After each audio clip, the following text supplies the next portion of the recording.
kausapin po natin si Marawi Mayor Majul Gandamra, kaugnay po ng pag-atake ng Maute Group sa lugar.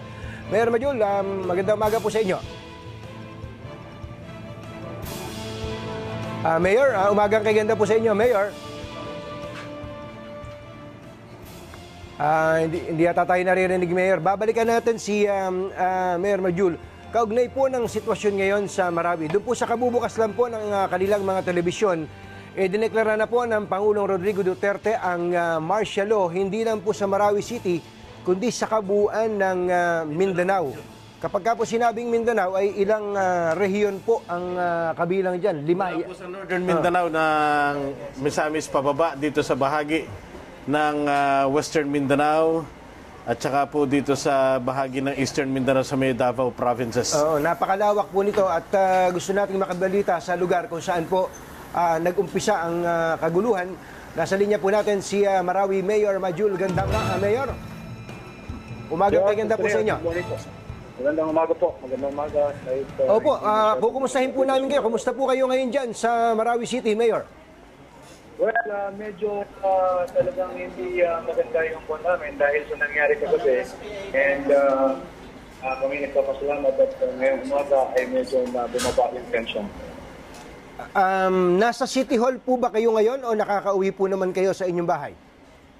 Actually, last night, kahapon po ay after office hours, umuwi ako sa bahay and then I returned to the City Hall at hindi na ako umalis dito hanggang ngayong umaga. Opo. Opo. Kumusta po yung downtown mismo? Ang downtown po ay kagabi ay nagturoon ng presence ng mga itong grupo na ito, itong ISIS-inspired group. At yun na nga po, dahil medyo nabigla po dahil bigla po ang kanilang paglusog. At ang presence ng ating mga kasundaluhan ay very minimal doon sa area kung saan yung ating mga sundalo ay nasa operation po. Ang Marawi City po ay we have 96 barangay in Marawi City, and so some parts of the some barangays of Marawi City ay mayroon po tayong presence of this group at doon po sila nag-organize. At ang ating militar po ay mayroon sila operation doon sa Basak Malatlat at kung saan mayroong mga suspected ISIS-inspired group na kanilang tinutugis. Sa mga oras po na to, Mayor, meron po bang mga putukan pang nangyayari? Sa ngayon po, nawala na pong putukan. Since 4 a.m. Kanina ay nawala na po yung putukan. But last night, medyo madami po mga putok na naririnig even surrounding the City Hall. Para lang po magkaroon kami ng ideya, gaano po ba karami ang estima po ninyo sa mga kalaban ng gobyerno na lumusob po dyan sa inyong lungsod? Marami po kasi mga reports, but right now hindi po tayo makabigay ng exact number or figure kung ilan ang mga taong lumusob dito sa Marawi City.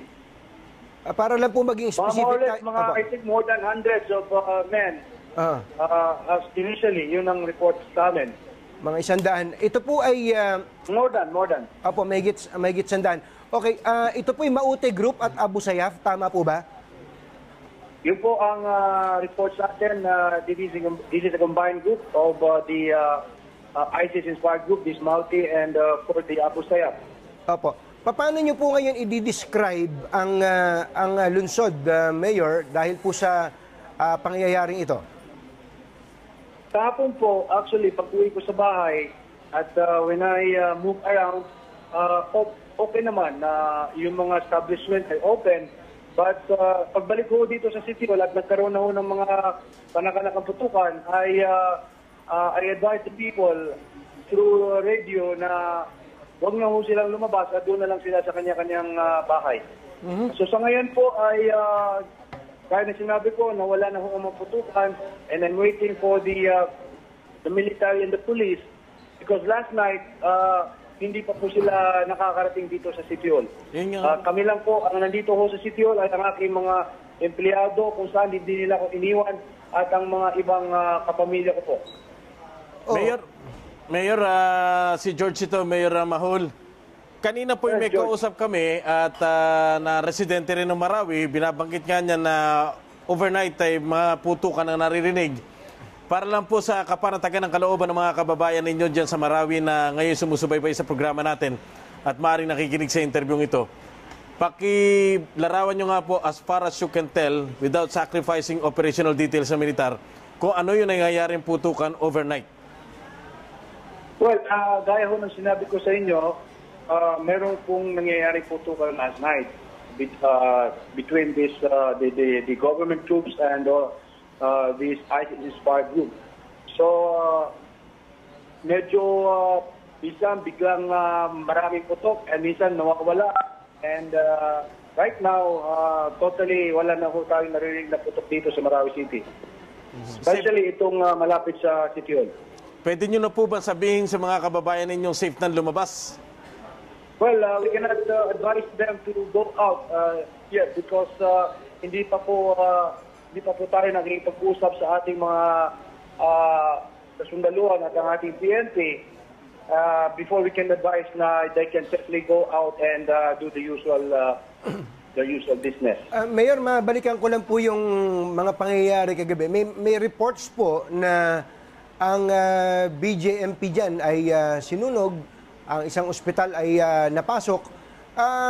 Doon po muna sa BJMP, meron po bang mga preso na nakawala o nakatakas mula po sa City Jail? I was able to talk to yung mga taong nandun po, and then wala pong merong nasunog portion of that building, pero wala pong according to the report ay wala pong nakatakas, wala pong jailbreak or wala po silang napatay na mga puwersa ng ating gobyerno. Opo. Doon po naman sa ospital, meron po bang nasaktan o na-hostage na mga pasyente o staff ng ospital? Doon naman po sa hospital, if you are referring to the Amay Pakpak Medical Center, I was able to talk to the medical doctor, si Dr. Sever, at ang sinabi niya sa akin ay secured naman yung mga tao doon, especially yung mga pasyente natin.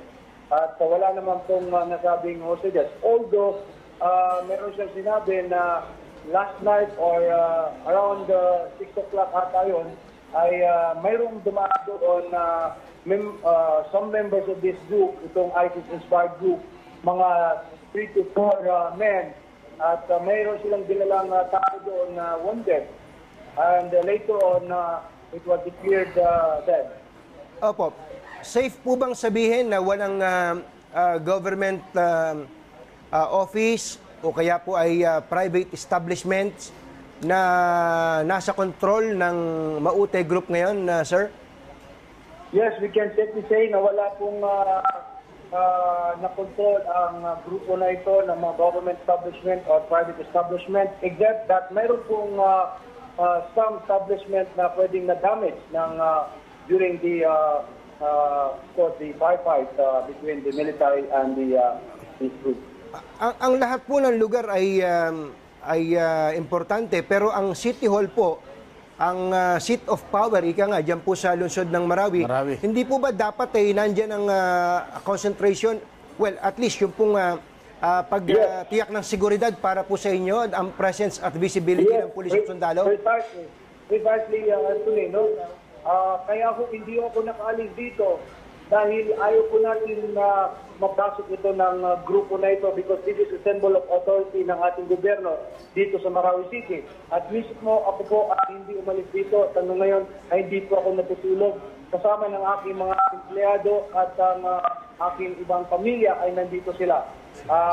Last night po ay talagang we are expecting reinforcement from the military and the PNP, and I understand that nagkaroon din sila ng encounter with the group, and so kami na po ang nag-secure dito sa City Hall, and until now inaantay ko po ang arrival ng ating mga kasundaluhan and the PNP for us to discuss further, kasi hindi pa natin masasabi na totally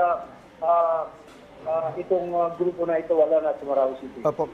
Siguro mga huling punto na lang po, ang ipinapangamba po ng ating mga civilian dyan, baka maisipan ng otoridad, wag naman sana na magkaroon po ng aerial bombardment para po ma-neutralize ang mga kalaban. Ano po ang masasabi niyo po ron, Mayor? Ngayon po ay, dahil sinabi ko po sa inyo, I am coordinating with the military and the PNP na ang aking sinasabi sa kanila ay iwasan na mayroong collateral damage sa mga innocent civilians. As to the possibility of any bombardment or area bombardment from the military, sa tingin ko po ay very remote dahil sa ngayon po ay medyo wala na po yung putukan dito at I hope na totally nag-withdraw na yung mga itong mga grupo na ito, itong ISIS and Squadron. Sir, may discourage the military from any attempt to bombard the city because karamihan ho dito ay innocent civilians at ito po ay syudad at mahirap po pag ganun ang gagawin natin. Marami pong collateral damage. Mayor Gandamra, kami pinagpapasalamat sa oras nyo at asahan po namin na bababa na ang tensyon dyan po sa bahagi po ng Marawi. Mabuhay po kayo at magandang umaga po sa inyo. Thank you. Thank you very much po. Maraming salamat.